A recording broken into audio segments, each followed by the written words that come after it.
नमस्कार मित्रांनो, माझे नाव आर्यन आहे. मी पुण्यात एका मल्टीनॅशनल कंपनी सॉफ्टवेअर इंजिनियर म्हणून काम करतो.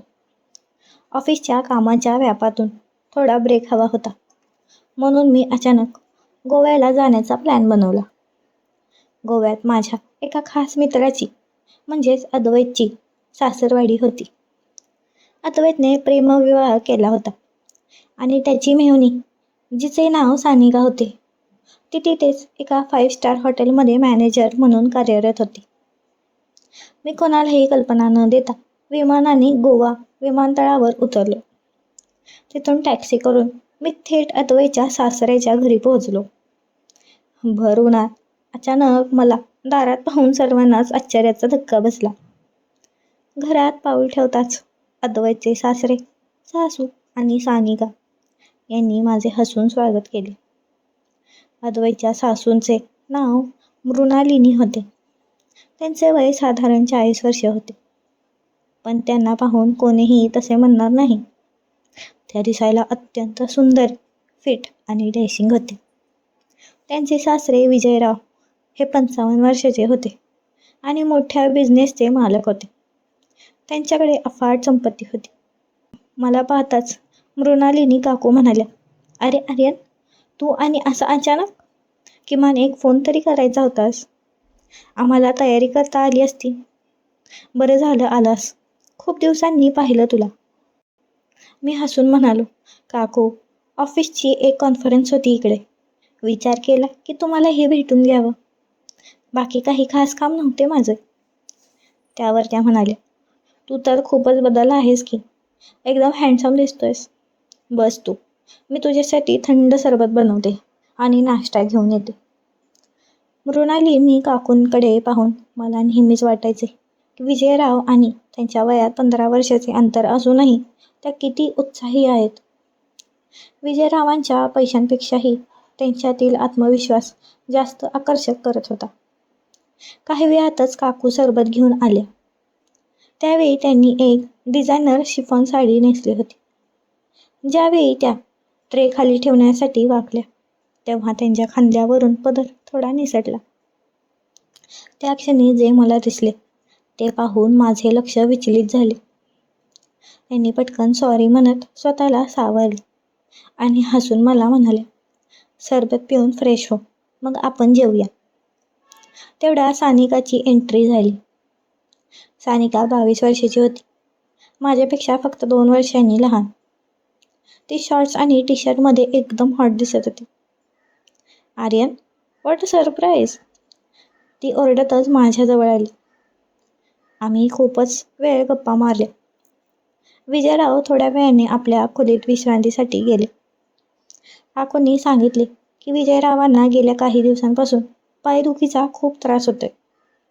त्यामुळे ते जास्त वेळ बेडवर असतात. दुपारचे जेवण झाल्यावर सानिका मला तिच्या फोटोग्राफी अल्बम दाखवण्यासाठी तिच्या रूममध्ये घेऊन गेली. तिची ती रूम एकदम नीटनेटकी आणि सुगंधित होती. आम्ही बेडवर बसून फोटो पाहू लागलो. सानिकाने त्यावेळी एक फिटिंगचा सेटिंग गाऊन घातला होता, जो तिच्या शरीराच्या वळणांना अधिकच खुलवत होता. फोटो दाखवताना तिचे केस माझ्या गालाला स्पर्श करत होते. अचानक माझे लक्ष तिच्या गाऊनच्या गळ्याकडे गेले. तिथून दिसणारे तिचे सौंदर्य पाहून माझ्या पोटात तर गोळाच आला. माझी नजर तिथून हलतच नव्हती. सानिकाला कदाचित हे जाणवलं होतं, कारण तिने मुद्दामून माझ्याकडे पाहून एक खोडकर स्मित हास्य केले. त्यानंतर रात्रीचे 9 वाजले होते. काकूंनी जेवायला बोलवलं. आम्ही सर्वांनी मिळून डायनिंग टेबलवर जेवण केलं. जेवणानंतर मी आणि सानिका पुन्हा गप्पा मारण्यासाठी हॉलमध्ये बसलो. गप्पांच्या ओघात रात्रीचे 12 वाजले होते. सानिकाला झोप येऊ लागली होती, म्हणून ती तिच्या रूममध्ये गेली. मला मात्र दुपारी झोप घेतल्यामुळे झोप येत नव्हती. मी हॉलमध्ये सोफ्यावरती पडून मोबाईल पाहत होतो. रात्री साधारण 1:30 वाजला असेल. मला किचनमधून काहीतरी आवाज आला. मी हळूच जाऊन पाहिलं तर काकू तिथे पाणी पिण्यासाठी आल्या होत्या. पण आश्चर्याची गोष्ट म्हणजे तिथे विजयरावांचे धाकटे भाऊ म्हणजेच अद्वैतचे चुलत सासरे विकास काकासुद्धा होते. ते दोघेही एकमेकांशी खूप हळू आवाजात बोलत होते. अचानक विकास काकांनी काकूंना जवळ ओढलं आणि मिठी मारली. मी सोफ्यामागे लपून हे सर्व बघत होतो. मला तर धक्काच बसला की विजयराव आजारी असताना हे दोघे अशा प्रकारे रात्रीचे काय करत आहेत. काही वेळाने ते दोघेही घराच्या टेरेसवर असलेल्या एका छोट्या रूममध्ये गेले. मीही उत्साही पोटी त्यांच्या मागे मागे गेलो. टेरेसवर पूर्ण अंधार होता. मी त्या रूमच्या खिडकीजवळ गेलो. खिडकी थोडी उघडली होती. आज जे दृश्य मी पाहिले त्याने माझे डोळे विस्फारले. काकू आणि विकास काका एकमेकांच्या प्रेमात पूर्णपणे बुडाले होते.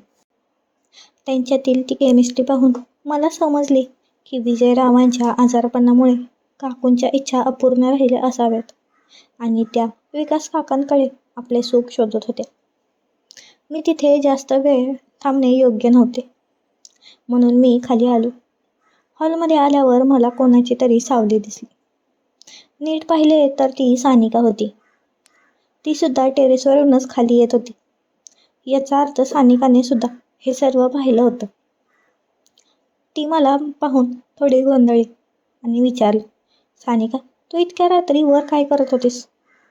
तिने खोटे उत्तर दिले, काही नाही रे, आईला बाबांसाठी औषध हवं होतं म्हणून शोधत होते. मला माहीत होतं की ती खोटं बोलत आहे. दुसऱ्या दिवशी सकाळी मला माझ्या कामासाठी बाहेर पडायचे होते. मी घाईघाईत बाथरूमकडे गेलो आणि चुकून दरवाजा उघडला. आज सानिका आंघोळ करत होती. तिला अशा अवस्थेत पाहून मी तर सुन्नत झालो. तिने ओरडून विचारले, कोण आहे? मी पटकन दार लावले आणि बाहेर आलो. माझा चेहरा पूर्णपणे लाल झाला होता. 10 मिनिटांनी ती बाहेर आली. तेव्हा तिने माझ्याकडे एकटक पाहिलं आणि डोळा मारला. नाश्त्याच्या वेळी काकू खूपच फ्रेश दिसत होत्या. त्यांच्या डोळ्यात एक वेगळी चमक होती. त्यांनी मला विचारले, आर्यन, तू आज कॉन्फरन्सला जाणार ना? लवकर ये संध्याकाळी. संध्याकाळी मी परत येत असताना मला वाटेत काकूंच्या बँकेबाहेर त्या उभ्या दिसल्या. मी गाडी थांबवली आणि त्यांना लिफ्ट दिली. ट्रॅफिकमुळे आम्ही एका जागी अडकलो होतो. मी सहजच विचारले, काकू, विजयराव काका आणि तुमच्यात सगळं काही ठीक आहे ना? त्या थोड्या शांत झाल्या आणि म्हणाल्या, आर्यन, आयुष्य खूप गुंतागुंतीचं असतं रे. कधी कधी आपल्याला जे हवं असतं ते मिळतच नाही आणि जे मिळतं ते पुरेसं नसतं. मला समजलं की त्या कशाबद्दल बोलत आहेत. मी त्यांना आश्वासन दिले की मी कोणालाही काही सांगणार नाही. त्या रात्री घरात वेगळंच वातावरण होतं. सानिका सतत माझ्या आसपास रेंगाळत होती. रात्री जेव्हा सगळे झोपले तेव्हा सानिका माझ्या रूममध्ये आली. तिने दार लावले आणि माझ्याकडे पाहून म्हणाली, आर्यन, काल रात्री जे काही वर घडलं ते मी पाहिलं आहे आणि मला वाटतं की मला ही थोड्या प्रेमाची आणि आनंदाची गरज आहे. त्या रात्री सानिकाने तिचं प्रेम व्यक्त केलं. आम्ही दोघेही एकमेकांच्या मिठीत हरवून गेलो. काही दिवस असेच गेले. गोव्याची ही ट्रीप माझ्या आयुष्यातील सर्वात अविस्मरणीय ट्रीप ठरली. काकूंना त्यांचं सुख मिळालं होतं आणि मला सानिकाचं प्रेम. विजयरावांची तब्येतही हळूहळू सुधारत होती. त्यांनी एका दिवशी मला बोलवले आणि सांगितले, आर्यन, तू आल्यापासून या घरात एक वेगळाच आनंद आला होता. मला वाटतं तू आणि सानिकाने लग्न करावं. आम्हा दोघांनाही तेच हवं होतं. आमचं लग्न झालं आणि आता मी त्यांच्या बिझनेसचा एक भाग बनलो आहे. काकू आता त्यांच्या वैयक्तिक आयुष्यात खूप सुखी आहेत. त्यांनी विकास काकांशी असलेले संबंध मर्यादित केले आणि घराकडे लक्ष देऊ लागले. हे घर आता फक्त भिंतींचं राहिलं नव्हतं, तर ते विश्वासाचं आणि प्रेमाचं घर बनलं होतं. आयुष्यात कधी कधी काही गोष्टी चुकीच्या वाटतात, पण यामागे काहीतरी कारण असतं. आज आम्ही सगळे आनंदी आहोत आणि हेच सर्वात महत्त्वाचे आहे. मित्रांनो, तुम्हाला ही कथा कशी वाटली हे मला कमेंट करून नक्की सांगा. अशाच कथा ऐकण्यासाठी माझ्या चॅनलला नक्की सबस्क्राईब करा. भेटूया पुढच्या व्हिडिओमध्ये. तोपर्यंत धन्यवाद.